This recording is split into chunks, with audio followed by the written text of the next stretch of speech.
अगर मान लो दो इंटरसेक्शन से सामने वाले लाइन पे लाइन गिर जाए तो नंबर ऑफ ट्रायंगल कैसे निकालेंगे? दो इंटरसेक्शन से सामने वाले बेस पे लाइन गिर जाए तो नंबर ऑफ ट्रायंगल कैसे निकालेंगे? जरा उसे ध्यान से समझ।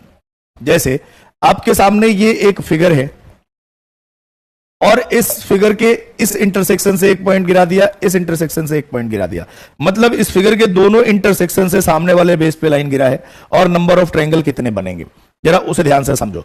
बेटा मैं अगर आपसे कह रहा हूं कि अभी तक आपने कुछ नहीं पढ़ा और बस एक पॉइंट पढ़ा है कि एक इंटरसेक्शन से सामने वाले लाइन पे लाइन गिरता है तो नंबर ऑफ ट्रायंगल कैसे निकालते हैं, और अगर ये फिगर आपके सामने आ जाए तो आप क्या करोगे? आप यही तो ढूंढने की कोशिश करोगे ना कि जो फिगर अभी हम पढ़ के आए हैं वैसे कितने फिगर इस वाले फिगर में छिपे हुए हैं, यही तो ढूंढोगे ना। चलो देखो जरा ध्यान से, अगर आप ढूंढोगे तो आप कहोगे कि सर एक बेसिक ट्रायंगल मुझे ये वाला दिख रहा है और दूसरा सर बेसिक ट्रायंगल मुझे ये वाला दिख रहा है, ये दोनों बेसिक ट्रायंगल्स मुझे दिख रहे हैं। देखो एक ये बड़े वाला फिगर ये दिख रहा है और एक इसी में एक लाइन गई है तो ये वाला फिगर, ये दो फिगर इसमें छिपे हुए हैं, दोनों को इकट्ठा कर दिया तो ये वाली फिगर बनी। ठीक है, अब मैं आपसे पूछूं बताओ यहां नंबर ऑफ ट्रायंगल कितने बनेंगे? 3, और यहां भी नंबर ऑफ ट्रायंगल कितने बनेंगे? 3। ध्यान से समझना प्यारे दोस्तों, 3 गिनने के दौरान हमने क्या क्या गिना? एक ट्रायंगल गिना बेटा ये वाला, दूसरा ट्रायंगल गिना बेटा ये वाला, और तीसरा गिना पूरा बड़ा वाला। यहां देखो एक ट्रायंगल गिना हमने ये वाला, एक ट्रायंगल गिना हमने ये वाला, दूसरे ट्रायंगल गिना हमने ये वाला, और तीसरा गिना पूरा बड़ा वाला। अच्छा मुझे एक बात बताओ प्यारे दोस्तों, ये पूरा बड़ा वाला ट्रायंगल तो ऑलरेडी हम यहां गिन चुके हैं, पूरे बड़े वाला ट्रायंगल तो ऑलरेडी, ये पूरा बड़ा वाला ट्रायंगल तो हम यहां गिन ही चुके हैं, तो क्या दोबारा पूरे बड़े वाले ट्रायंगल को गिनने की जरूरत पड़ेगी क्या? आप कहोगे नहीं सर, तो यहां से एक माइनस कर दो, कितना आया? 2 ट्रायंगल। 3 और 2 कितना हुआ प्यारे दोस्तों? 5।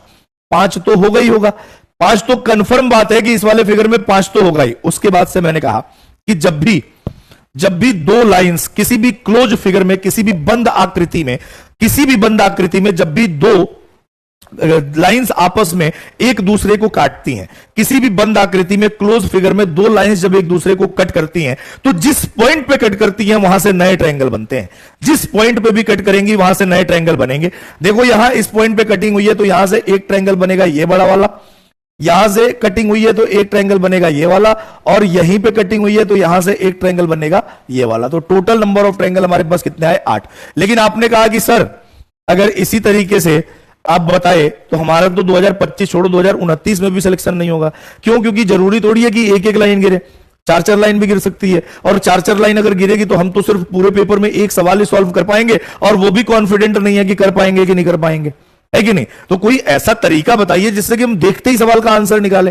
तो जरा देखो देखते ही क्वेश्चन का आंसर कैसे निकाले, उसे ध्यान से समझना।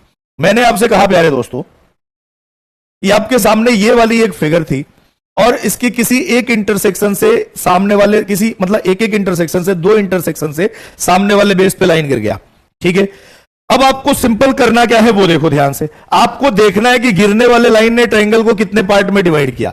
देखो इस पॉइंट से गिरने वाले लाइन ने ट्रायंगल को कितने पार्ट में डिवाइड किया? 2 पार्ट में। और इस पॉइंट से गिरने वाले लाइन ने भी ट्रायंगल को कितने पार्ट में डिवाइड किया? 2 पार्ट में। जब भी दोनों इंटरसेक्शन से गिरने वाली लाइन अगर ट्रायंगल को बराबर भागों में विभाजित करती है, अगर इक्वल पार्ट में डिवाइड करती है, जब भी दो इंटरसेक्शन से गिरने वाली लाइन अगर ट्रायंगल को इक्वल पार्ट में डिवाइड करती है तो आपको कुछ नहीं करना, उसकी नंबरिंग करके चेक करना है कि बराबर है कि नहीं। और अगर बराबर है तो नंबरिंग करने के बाद, जो अंतिम डिजिट आती है, नंबर ऑफ ट्रायंगल हमेशा उस अंतिम डिजिट के क्यूब के बराबर होता है। तो यहां नंबर ऑफ ट्रायंगल कितना आएगा? 2 का क्यूब। 2 का क्यूब की वैल्यू कितनी हुई? 8। तो नंबर ऑफ ट्रायंगल कितने आएंगे? 8। बताओ बात क्लियर है कि नहीं? फटाफट बताइए बात क्लियर है या नहीं है? जैसे मान लो आपके सामने ये वाली फिगर मैंने दे दी और यहां नंबर ऑफ ट्रायंगल के लिए आपसे बोला कि बताइए यहां नंबर ऑफ ट्रायंगल कितने? बोलो जल्दी जल्दी बताओ जरा, नंबर ऑफ ट्रायंगल कितने हैं? फटाफट बताओ, जल्दी जल्दी बताइए जरा, नंबर ऑफ ट्रायंगल कितने हैं? फटाफट सारे प्यारे दोस्तों को ट्राई करना है, बताना है। चलो देखो जरा ध्यान से, अगर मैं बात करूं इस वाले फिगर की तो यहां देखो इस पॉइंट से गिरने वाले लाइन ने ट्रायंगल को कितने पार्ट में डिवाइड किया? 3 पार्ट में। ठीक है भैया, और इस पॉइंट से गिरने वाले लाइन ने भी ट्रायंगल को कितने पार्ट में डिवाइड किया? 3 पार्ट में। इसका मतलब दोनों इंटरसेक्शन से गिरने वाली लाइन ने ट्रायंगल को बराबर भागों में बांटा है। तो बराबर भागों में बांटने के बाद अंतिम डिजिट क्या है बेटा? 3। तो आपको क्या करना है? 3 का क्यूब करना है। 3 का क्यूब कितना आएगा? 27। राइट आंसर क्या आएगा? 27। ठीक है भैया।